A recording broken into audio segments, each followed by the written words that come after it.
Senja merayap di sebuah kota di Jawa Tengah, mewarnai langit dengan gradasi jingga dan ungu. Angin malam mulai berhembus, membawa serta aroma gudeg dan debu jalanan. Di sudut-sudut kota yang mulai ramai, para tukang beca bersiap untuk malam panjang mereka. Tidak banyak yang tahu, di balik kesibukan mengayuh pedal dan menawarkan tumpangan, tersimpan kisah-kisah aneh dan bisikan-bisikan tentang malam, mimpi dan bayangan yang menghantui. Pak Karno, seorang tukang beca berusia 50 tahunan, membenahi becanya di dekat rumah sakit. Kerutan di wajahnya menceritakan kisah hidup yang panjang, dan matanya menyimpan kelelahan serta sedikit ketakutan. Ia sudah puluhan tahun mengayuh becak di kota ini, dan ia adalah salah satu dari sedikit yang masih percaya pada cerita-cerita lama. Cerita-cerita tentang mimpi-mimpi aneh dan penampakan di sekitar rumah sakit besar itu. Dulu, zaman belum ada ojek online begitu, banyak keluarga yang meminta tolong mengantar jenazah dari rumah sakit. Kumam Pak Karno sambil mengenjangkan baut roda becanya. Tidak semua mampu membayar ambulans. Becak menjadi solusi terakhir, tapi bukan tugas yang mudah. Ia berhenti sejenak, menatap kosong ke arah rumah sakit yang menjulang tinggi. Ada mitos, Pak. Tukang becak yang mengantarkan jenazah dari rumah sakit sering mendapat mimpi aneh sebelum tugas itu mendatang. Mitos itu, menurut Pak Karno, selalu melibatkan sosok perempuan keturunan Tionghoa. Sosok itu muncul dalam mimpi dengan aroma anyir dan wangi dupa yang khas. Kebanyakan jenazah yang diangkut dari rumah sakit memang berasal dari keluarga Tionghoa. Pak Hartono, tukang becak lainnya yang sedang bersandar di becaknya menimpali. Bukan cuma mimpi, Pak Karno, kadang setelah mengantar jenazah, ada yang merasa diikuti, seperti ada yang ingin berterima kasih, tapi menakutkan sih, lebih ke sedih. Pak Karno mengangguk setuju. Ia pernah mengalaminya sendiri. Suatu malam, setelah mengantarkan jenazah seorang nenek dari rumah sakit ke sebuah pemakaman, ia merasa ada kehadiran di belakangnya. Ia menoleh, tapi tidak melihat apa-apa. Namun, ia merasakan angin sepoi-sepoi yang membawa aroma melati dan wangi dupa. Rasanya seperti ada yang menemani saya pulang, ujarnya lirih. Tidak ada niat jahat, hanya kesepian. Pengalaman itu membuat Pak Karno lebih peka. Ia ingat pertama kali mendapat tugas mengantar jenazah 20 tahun yang silam. Malam itu, ia ditugaskan mengantar jenazah perempuan tua yang meninggal mendadak. Ia masih ingat betul karena malam itu hujan, gerimis, dan becaknya nyaris terguling di tanjakan. Tapi yang paling ia ingat adalah sosok perempuan di mimpinya yang sebelumnya berdiri diam-diam di lorong rumah sakit, menatapnya dengan mata sembab dan penuh harap. Sejak itu, katanya pelan, saya tahu setiap mimpi seperti itu adalah panggilan, bukan hanya sekedar bunga tidur. Di sisi lain, seorang mahasiswa antropologi bernama Ratna sedang melakukan penelitian tentang kepercayaan-kepercayaan tradisional. Ia tertarik dengan kisah-kisah mistis yang beredar di kalangan tukang beca, terutama tentang cerita mimpi dan penampakan di sebuah rumah sakit. Ratna menghabiskan berjam-jam mewawancarai para tukang becak. mencatat setiap detil cerita yang mereka bagikan. Ia mencatat tentang mimpi aneh, penampakan sosok perempuan, aroma aneh, dan perasaan diikuti. Ia juga mencari informasi tentang sejarah rumah sakit dan mitos-mitos yang terkait dengan rumah sakit tersebut. Rumah sakit ini adalah memiliki sejarah yang panjang dan kompleks.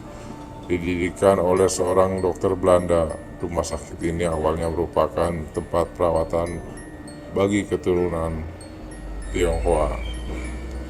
Seiring berjalannya waktu, rumah sakit itu berkembang menjadi salah satu rumah sakit besar dan terbaik di kota ini. Namun, di balik kemajuan dan reputasi yang baik, rumah sakit ini juga menyimpan cerita-cerita mistis. Beberapa orang percaya bahwa rumah sakit itu dibangun di atas tanah yang dulunya merupakan tempat pemakaman kuno. Taman yang menyimpan energi spiritual yang kuat, energi yang dapat mengganggu dan memunculkan fenomena aneh. Ratna semakin yakin bahwa kisah-kisah yang diceritakan oleh para tukang becak bukanlah sekedar karangan belaka. Ia percaya bahwa ada sesuatu yang lebih dalam yang tersembunyi di balik cerita-cerita itu. Sesuatu yang berhubungan dengan sejarah dan kepercayaan dan energi spiritual yang ada di sekitar rumah. Ia mulai mendalami tentang konsep leluhur. Dalam budaya Jawa, leluhur dianggap sebagai roh bagi orang-orang yang telah meninggal. Ia masih memiliki hubungan dengan dunia orang hidup, dan mereka dapat memberikan petunjuk, peringatan, atau bahkan bantuan kepada keturunan mereka. Ratna berteori bahwa mimpi-mimpi aneh yang dialami oleh para tukang becak mungkin merupakan pesan dari leluhur, pesan yang mengingatkan mereka tentang tugas suci yang mereka lakukan. Mengantarkan jenazah ke tempat peristirahatan terakhir adalah tindakan yang mulia, dan leluhur mungkin ingin memberikan penghormatan kepada mereka. Suatu malam, Ratna memutuskan untuk berjaga di dekat rumah sakit. Ia ingin mencoba merasakan sendiri apa yang dirasakan oleh para tukang becak. Ia duduk di sebuah warung kopi kecil di seberang rumah sakit. Ia sambil mengamati lalu lalang orang dan kendaraan. Malam itu, suasana terasa lebih sepi dan sunyi dari biasanya. Angin bertiup kencang, menggoyangkan pepohonan dan menerbangkan dedaunan. Langit dipenuhi awan gelap dan bulan terlihat samar-samar. Tiba-tiba, Ratna merasakan hawa dingin yang menusuk tulang. Ia merinding, meskipun ia mengenakan jaket tebal. Ia melihat sekeliling, tapi tidak melihat apa-apa. Ia merasa seperti ada yang mengawasi dirinya. Kemudian ia mencium aroma aneh, aroma yang mirip dengan aroma dupa dan melati. Ia mencari sumber aroma itu, tapi tidak menemukannya. Aroma itu semakin kuat dan membuat membuat pusing. Ia menutup matanya, coba menenangkan diri. Dalam benaknya, ia melihat sosok perempuan Tionghoa. Perempuan itu mengenakan pakaian tradisional berwarna merah, dan rambutnya disanggul tinggi. Wajahnya tampak muram dan sedih. Perempuan itu tersenyum tipis kepada Ratna dan mengulurkan tangannya. Ratna ingin meraih tangan itu, tapi ia tidak bisa bergerak. Ia seperti lumpuh. Tiba-tiba ia terbangun dari lamunannya. Ia mencoba buka matanya dan melihat sekeliling. Aroma itu sudah hilang dan hawa dingin pun sudah tidak terasa lagi. Ia merasa lega, tapi juga bingung apa yang baru saja ia alami.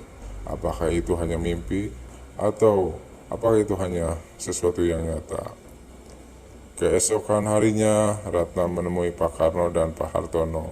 Ia menceritakan pengalamannya semalam kepada mereka. Pak Karno dan Pak Hartono saling bertukar pandang. Mereka tidak terkejut mendengar cerita Ratna.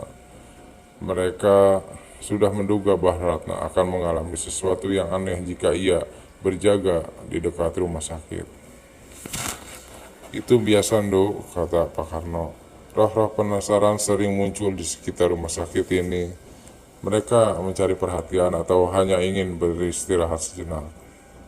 Mungkin perempuan yang kamu lihat itu adalah salah satu leluhur dari pasien yang meninggal di rumah sakit ini, tambah Pak Hartono. Ia ingin berterima kasih kepada kamu karena telah memperhatikan kisahnya. Ratna terdiam sejenak, mencerna kata-kata Pak Karno dan Pak Hartono. Ia memahami bahwa dunia spiritual lebih kompleks dan misterius yang ia bayangkan.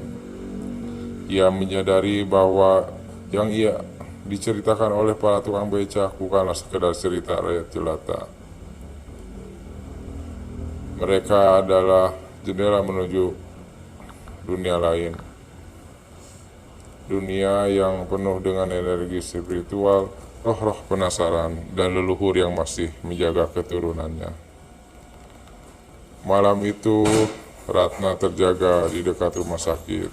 Tapi kali ini ia membawa sesuatu yang lebih sekedar catatan lapangan. Ia membawa doa dan niat tulus. Ia membawa seingat bunga melati dan beberapa dupa. Ia menyalakan dupa itu dan berdoa kepada leluhurnya. Ia meminta mereka juga memberikan petunjuk dan pencerahan. Ia mengucapkan terima kasih atas pelajaran yang diterima, atas pengalaman yang mengubah pandangannya. Tiba-tiba di balik bayangan pohon terdengar bisikan halus. Bukan suara menyeramkan, tapi suara seperti perempuan bernyanyi dalam bahasa Tionghoa. Ratna tidak mengerti artinya, tapi ia merasa tenang. Lagu itu membuatnya teringat akan neneknya yang juga keturunan Tionghoa. Mungkin pikirnya ada hubungan darah yang membuat dirinya bisa melihat lebih dari orang lain. Saat itu, Ratna tahu bahwa penelitian belum selesai. Tapi satu hal yang pasti, ia tidak lagi mencari data. Ia sedang menyusun kembali jembatan antara dunia nyata dan dunia roh. Dan di kota yang tua dan tenang ini, jembatan itu selalu terbuka bagi mereka yang mau mendengarkan. Angin berhembus dengan lembut, membawa serta aroma melati dan dupa. Kota ini kembali terlelap dalam keheningan, menyimpan rahasia-rahasia yang diketahui oleh mereka yang berani mendengarkan bisikan dan dari malam. Bisikan tentang mimpi, bayangan, dan roh-roh yang menghantui.